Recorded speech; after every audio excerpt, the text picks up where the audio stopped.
Tu veux réussir ta passe ou ta lasse, il y a des conseils à prendre en compte, des erreurs à éviter. Dans cette vidéo, je vais te donner d'ores et déjà 10 erreurs à éviter avant même de rentrer en passe. Ces conseils-là, tu vas les trouver là maintenant sur cette chaîne, peut-être pas ailleurs. Alors je te conseille de t'abonner pour être sûr de recevoir les futurs conseils et les futurs tutos qui pourraient être utiles pour réussir ton année scolaire. Première erreur à éviter, c'est le fait de croire que la passe ou la LAS, et surtout la passe, est juste une année qui serait un peu difficile. Non, c'est vraiment un concours. Ici, on n'est pas là pour chercher un 10 ou 12 de moyenne. Ici, on va chercher à être meilleur que les 80% du reste de la promo. Donc, c'est bien évidemment un haut objectif qu'on se fixe ici. C'est bien évidemment un objectif qui va nécessiter beaucoup d'efforts et de faire les choses mieux que la concurrence et de faire les causes réellement comme il faut. Mais c'est totalement possible. Si vous mettez les chances de votre côté en faisant ce qu'il faut comparé à la concurrence qui, eux, n'auront peut-être pas les armes que vous aurez vous entre les mains, alors il n'y aura aucune raison qui fera que vous ne pourrez pas réussir et que les autres pourront le faire. Et comme l'a dit Sun Tzu dans un livre que j'apprécie particulièrement, qui est l'art de la guerre, chaque bataille est gagnée avant même d'être livrée. Ça veut dire quoi? Ça veut dire qu'en amont, c'est le fait de préparer le combat en question, de se donner l'armement nécessaire, de réellement entamer, même ne serait-ce que psychologiquement, avec une bonne vision, le combat comme il faut. C'est comme ça qu'on se met les chances de notre côté pour réussir, mieux en tout cas que la concurrence. Deuxième erreur à éviter. Il y a une question qu'on pose beaucoup, d'ores et déjà, avant même que l'année débute, de la part de personnes qui souhaitent faire une première année de médecine et qui me demandent: Fares, comment est-ce que je peux commencer à préparer mon année de passe? Comment est-ce que je peux commencer à préparer mon année de LAS? Quel cours de terminale notamment est-ce que je pourrais réviser? Et là, ma réponse, c'est: il n'y a pas de cours de terminale à réviser. Pourquoi? Si vous prenez par exemple les SP scientifiques, les mathématiques brutes que vous faisiez au lycée, ça n'a rien à voir avec les mathématiques que vous retrouverez en passe ou en LAS. Peut-être qu'en physique, il y a quelques points sur lesquels les mathématiques pourront vous être utiles, mais ça reste minime comparé aux gains que vous pourriez avoir en faisant d'autres choses à côté.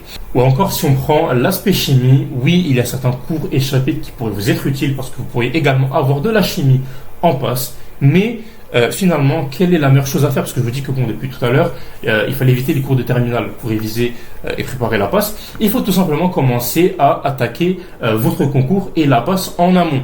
Comment?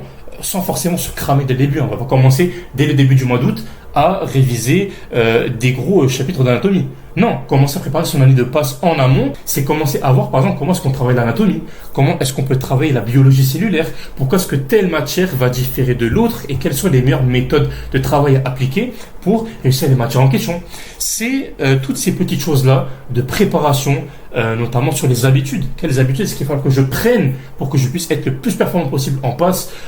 Quelle méthode de focus ou de travail faut que je mette en place pour réussir? Toutes ces choses-là qu'il faut commencer à travailler en amont avant même de commencer la passe pour se mettre dans les meilleures dispositions. En d'autres termes, si vous contentez seulement de réviser des cours de terminale pour attaquer votre passe, et je vais prendre encore une autre citation, cette fois-ci de Mike Tyson, tout le monde a un plan jusqu'à se prendre le premier uppercut, je ne sais plus c'est quoi la citation exacte, mais si vous contentez juste de réviser la terminale, en fait, quand vous allez prendre votre premier poli de passe, vous allez vous dire: qu'est-ce que c'est que ça? Alors ça n'a rien à voir. Pourquoi est-ce que c'est aussi compliqué par rapport à ce que moi j'ai commencé à voir depuis le mois d'août? Non, vous allez vous trouver entre guillemets choqué alors que vous auriez pu commencer en amont à vous préparer psychologiquement à ce que vous vous apprêtez à entamer pendant votre année.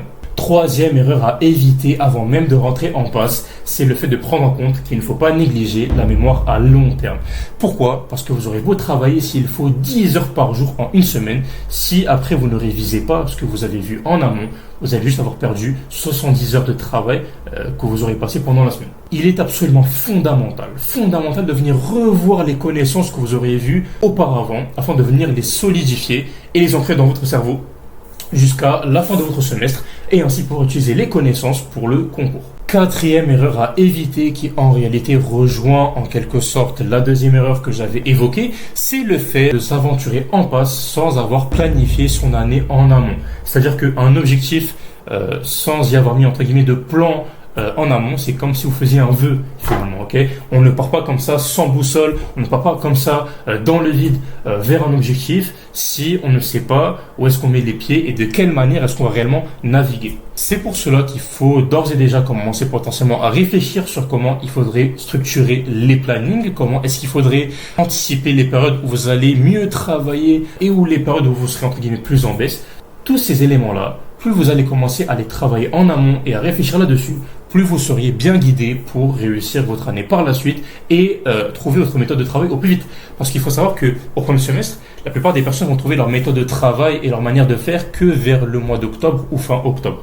Okay. Mais si vous commencez, vous, dès l'après-rentrée, à commencer à appliquer les conseils qu'il faut, vous commencez à réellement à prendre en compte le plan nécessaire, vous allez peut-être finalement gagner 2 mois comparé à d'autres personnes qui, eux, auront beaucoup plus galéré que vous à réussir à trouver leur plan de travail et leurs méthodes de travail qui sont nécessaires à leur réussite. 5e erreur, et qui est pour moi une erreur qui est très agaçante, c'est le fait d'écouter les rumeurs et d'écouter les informations propagées par n'importe qui.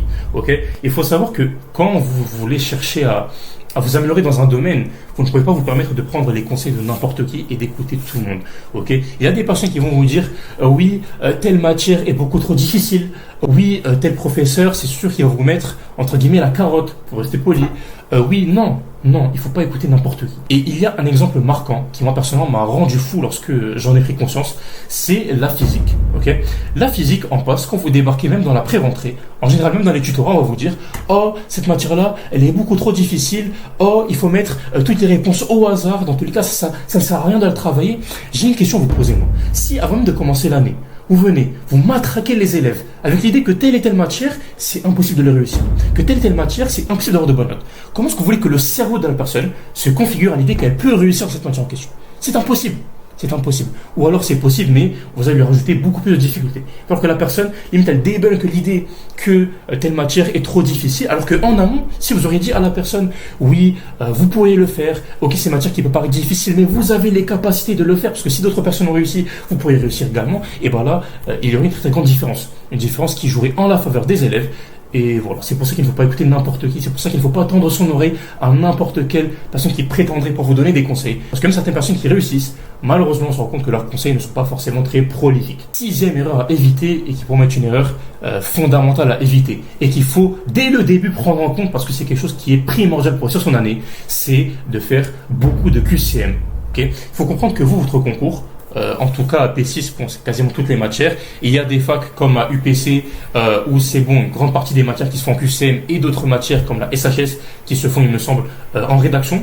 Mais les QCM, c'est tout simplement la manière, enfin, c'est la façon avec laquelle vous allez faire vos examens. Donc, si vous ne vous entraînez pas avec les règles du jeu, entre guillemets, comment est-ce que vous voulez vous mettre les chances de vos côtés pour réussir? Si vous passez votre temps seulement à réviser les cours sans jamais vous entraîner avec les conditions qui pourront vous permettre de réussir vos examens, et ben vous allez flop. Vous allez tout simplement vous casser la gueule et vous allez avoir de très très mauvaises notes. Alors que si vous prenez l'habitude de faire des QCM, même si au début quand vous allez commencer, vous allez forcément avoir des mauvaises notes. Sauf qu'au début, quand vous avez des QCM et vous commencez un chapitre, quand vous allez vous entraîner là-dessus, vous allez avoir des fois même des 2 sur 10, des 1,5 sur 10, des 3 sur 10. Oui, c'est des notes qui font mal. Oui, ce sont des notes qui sont douloureuses et qu'on préférerait éviter. Mais si au début vous faites des 3 sur 10, c'est que dans 2 semaines, par exemple, si vous refaites le QCM en question, vous pourriez avoir peut-être 7 sur 10, ok? Et qu'encore là, peut-être 3 mois après, vous pourriez aspirer au 10 sur 10 et ainsi le jour du concours, avoir toutes les connaissances nécessaires pour avoir les meilleurs points possibles dans le chapitre en question que vous auriez bossé pendant les QCM. Donc c'est quelque chose de fondamental, ce n'est pas discutable. On ne peut pas venir me dire est-ce que je peux... Non, les QCM c'est obligatoire. En passant par des flashcards ou des QCM classiques, je m'en fiche. Il faut faire des QCM et il faut s'exercer, c'est essentiel. Erreur numéro 7, et on s'approche de la fin, qu'il faut absolument éviter, c'est négliger le fait d'avoir une bonne hygiène de vie. C'est simple. Négliger le sommeil va vous apporter des problèmes sur la mémorisation de vos informations. Négliger l'aspect sport, mais si c'est très léger, ok. En première année de médecine, on ne va pas tous les jours à la salle. En première année de médecine, si vous faites déjà une séance à 19h le dimanche par semaine, c'est déjà très bien. Également, vous pouvez faire des petits circuits, par exemple de 15 à 20 minutes, de manière quotidienne ou tous les 2 jours. C'est aussi amplement suffisant pour rester en forme, pour garder un bon équilibre de vie. Également, hormis le sport, il y a aussi la nourriture qui est un point également essentiel. Tous ces éléments-là vont vous permettre d'avoir de l'énergie. Voilà, si vous mangez mal, si vous faites 0 sport pendant toute l'année et que vous vous laissez aller, vous n'aurez pas d'énergie et vous serez vous, littéralement le légume. C'est pas le légume que vous n'allez pas manger, c'est vous allez tout simplement de légumes et vous allez voir que ça va vous porter tout simplement préjudice sur votre manière de réviser.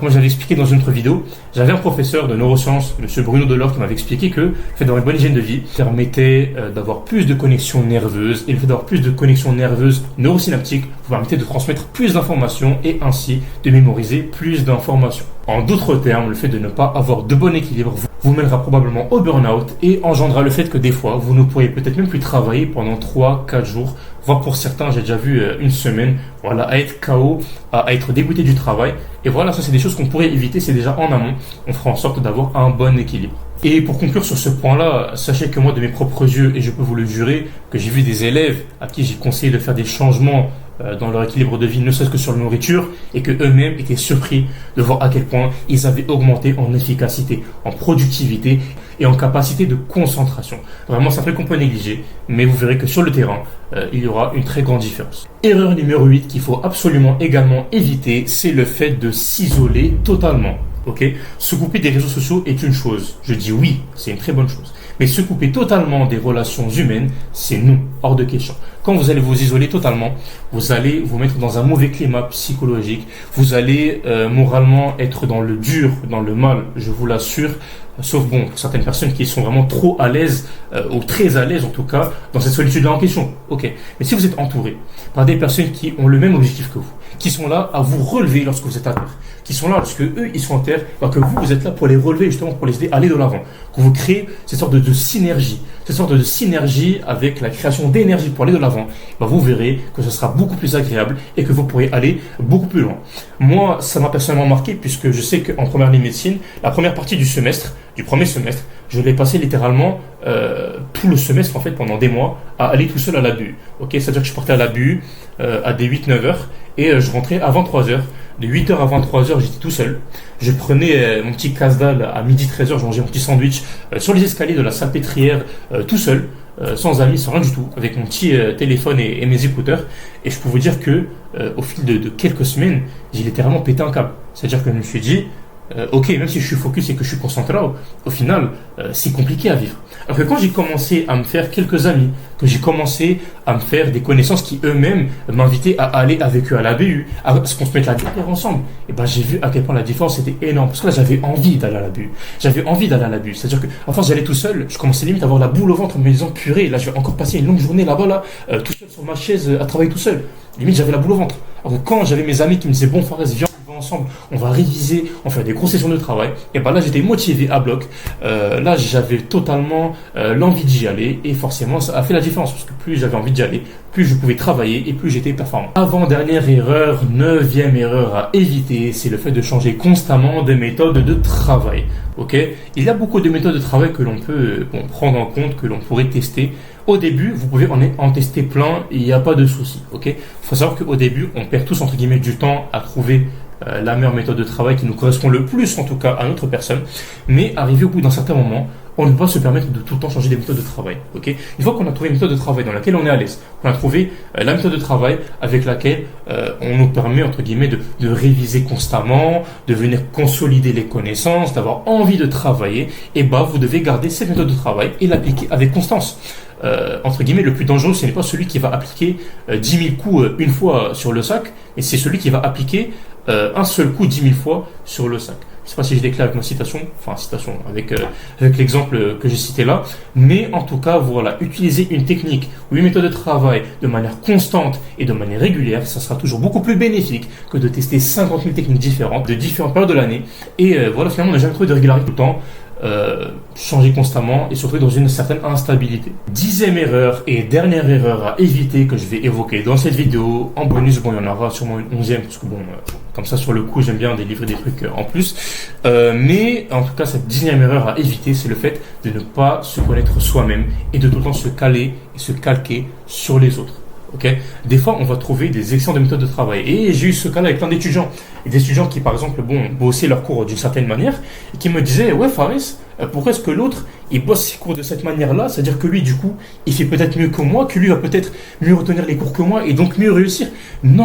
Non, toi tu te connais toi-même, tu sais ce qui marche sur toi comme lui, il sait ce qui marche sur lui. Ok, chacun sa propre personne, chacun sa manière de faire et il n'y a pas une seule et unique méthode de travail ou une seule et unique manière de faire. Tentez de regarder autour. Moi, les seuls moments où je vous demande de regarder la concurrence, c'est lorsque par exemple vous êtes à terre et que vous vous relevez dans des moments difficiles. Je veux qu'à ce moment-là vous vous dites, ok, là à l'instant T, pendant que moi je vais me relever et je vais repartir de l'avant, il y a peut-être 100 autres personnes qui eux sont tombées et qui ne vont pas se relever. Ok. Et c'est un truc avec lequel je martelais beaucoup les élèves que je coachais et que je martelais encore les élèves que je coach parce que bon, je suis pas encore à la retraite. Mais ouais, j'aime bien à chaque fois leur dire dans des périodes difficiles, ouais, regarde, là c'est par exemple le mois de révision. Le mois de révision qui vient en octobre, ou novembre si j'ai pas de bêtises, mois de novembre, voilà, la novembrose, qui est un mois entre guillemets très difficile pour beaucoup d'étudiants. Je leur dis ok, c'est un mois qui est très difficile. Ok, on parle de novembrose parce qu'en général les élèves sont en dépression et que bon, ils disent bon, je suis arrivé à la fin du chemin mais je me sens pas prêt. Et ben toi, si là à l'instant T tu te dis bon, je vais me relever, je vais repartir de l'avant, je vais tuer ça et je vais me reprendre en main, et ben tu vas peut-être mieux réussir que 90% de la promo qui, eux, au moment où ils sont tombés, eh ben, ils vont rester à terre. Ils vont rester à terre et peut-être qu'ils vont se relever seulement une semaine après. Peut-être que 4 jours après, peut-être que 2 semaines après. Quoi qu'il en soit, si toi tu te reprends en main sur l'instant T, eh ben, tu feras mieux que ces personnes-là. Tu repartiras en avant ces personnes-là et ainsi tu pourras que faire mieux. Se comparer à soi-même, c'est quelque chose de fondamental. Ok.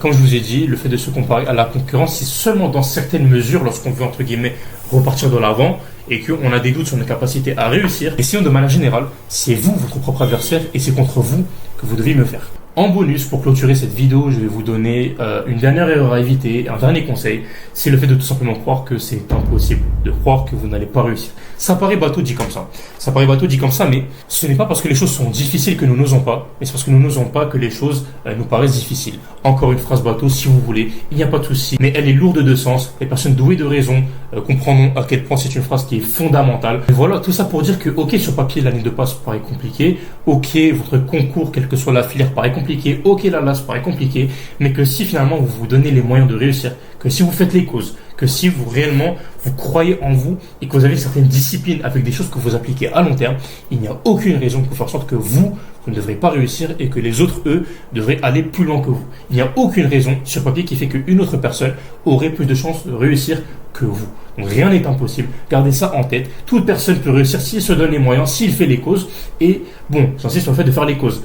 Et ça, le fait de faire les causes, c'est un truc que je vais évoquer souvent pendant même d'autres vidéos, parce que il y a beaucoup de personnes qui pensent que parce qu'on va leur donner des conseils, que parce que je vais leur donner des conseils, que parce que je vais leur dire ouais, fais ça ou ci ou ça, ok, que la personne va forcément réussir. Non, t'es trompé. Pas les causes, tu vas aller nulle part. Les propos que moi je vais te dire ou les conseils que je vais te donner, ce n'est pas des formules magiques. J'ai pas dit abracadabra et bon, je te donne des super pouvoirs et là, bon, tu te mets à retenir toutes les informations et tu deviens une machine de guerre. Non, t'es trompé faire des encore. causes. Et les personnes qui réussissent au mieux sont les personnes qui font les causes au plus vite ou du moins qui font les causes tout court. Parce qu'il y a des personnes qui se mettent à faire les causes que très tardivement et qui pourtant réussissent très bien. J'ai un exemple en tête d'une étudiante que j'ai accompagnée cette année qui était en passe, qui pour moi est un exemple à suivre et je l'ai déjà dit. Dites-vous que cette fille-là, cet élève-là en question, je lui donnais un pavé, ok, et dans ce pavé-là, je lui donnais les conseils entre guillemets à appliquer pour réussir son année scolaire. Je lui dis ce qu'il fallait qu'elle fasse mentalement, comment est-ce qu'elle devait appréhender les choses et qu'est-ce qu'elle devait faire tout simplement pour réussir son année scolaire. Ok, jusque-là on est bon. Cette fille-là en question, à chaque fois quand elle avait des doutes, quand elle avait des moments où elle était dans le bas, elle ne me renvoyait pas de message. Elle ne m'appelait pas. Elle faisait quoi? Elle relisait le pavé que je lui avais envoyé. C'est-à-dire que pendant tout le premier semestre, plutôt que de m'appeler ou de m'envoyer des messages, elle relisait le même pavé. Pourquoi? Parce qu'elle avait compris que déjà dans le pavé que je lui avais donné, il y avait déjà toutes les clés pour réussir son année de passe. Il y avait toutes les clés pour lui permettre d'être une grande admis et d'arriver dans le top du top de la promo. Je ne dis pas que oui, un élève qui viendrait me contacter tous les jours serait un mauvais élève. Non, je vous dis juste que quand on a les conseils et qu'on se contente des fois à certains conseils, mais qu'on les applique bien comme il faut, ça peut largement être suffisant pour aspirer à la réussite. Et devinez quoi? Cette fille-là en question, au premier semestre déjà, elle avait fait des performances de fou, ok? Elle avait eu des excellentes notes. Et quand j'ai parlé avec elle, je lui avais dit, ouais, Sarah, parce qu'elle s'appelle Sarah, finalement, tes résultats, ils ne m'étonnent pas. Ils ne m'étonnent pas tes résultats parce que j'ai plusieurs étudiants. Toi, j'ai vu à quel point tu as fait les causes. J'ai vu comment est-ce que tu as géré ton semestre. Ça ne m'étonne pas que tu aies eu des excellentes notes et que tu sois, entre guillemets, dans le top de ta promo, ok? Et à la fin de l'année, donc à la fin du second semestre, elle est carrément passée grand admis de la promo. Grand admis, ça veut dire qu'à P6 en plus, donc dans une fac où la concurrence est plutôt rude, elle est passée, elle a eu sa filière de médecine sans faire d'oraux, sans faire de rattrapage, sans faire de je ne sais quoi, elle est passée directement. Pourquoi? Parce que c'est une des élèves que je connais qui a le mieux fait les causes, d'où le fait que je l'utilise entre guillemets comme exemple. Et voilà, elle s'est contentée juste de quelques conseils que je lui ai donnés, des clés de la réussite entre guillemets que j'ai pu essayer de lui délivrer. Elle appliquait les causes comme il fallait et elle est passée grand admis dans sa promo. Tout ça pour dire que faire les causes, c'est ce qui fera que votre réussite ne sera pas impossible, mais que vous allez vous mettre le maximum de chance de vos côtés pour aller le plus loin possible. Ok, c'est déjà la fin de cette vidéo qui sera peut-être courte, je ne sais pas. Ce n'est peut-être que la première partie, entre guillemets, parce qu'il y a sûrement d'autres conseils que je pourrais vous donner concernant des erreurs que vous pourriez éviter. Donc bon, je vais peut-être la renommer les 10 erreurs à éviter partie 1. Mais en tout cas, n'hésitez pas à rester à l'affût, notamment abonné à la chaîne pour être averti des prochaines sorties et des prochains conseils que je pourrais vous donner. N'hésitez pas également à m'envoyer des messages sur mes réseaux sociaux pour pouvoir me poser des questions. J'y répondrai avec grand plaisir. Et voilà, croyez en vous, appliquez les conseils. Encore une fois, appliquez les conseils. C'est pour ça que j'ai insisté à la fin sur les causes. Si vous êtes resté jusqu'à la fin, je vais vous dire une chose. Si vous êtes resté jusqu'à la fin, le conseil sur les causes, pour moi, c'est le conseil le plus important. Okay. En 3 ans de coaching, j'ai constaté que le dernier conseil que je vous ai donné, c'est littéralement le game changer. C'est le conseil le plus important. Je vous l'ai donné entre guillemets en bonus à la fin pour que les personnes qui soient le plus déterminées et les plus motivées soient entre guillemets les plus méritantes. Prenez en compte les conseils que je vous ai donnés, faites les causes et vous ne pourrez que devenir des machines de guerre et réussir votre année scolaire.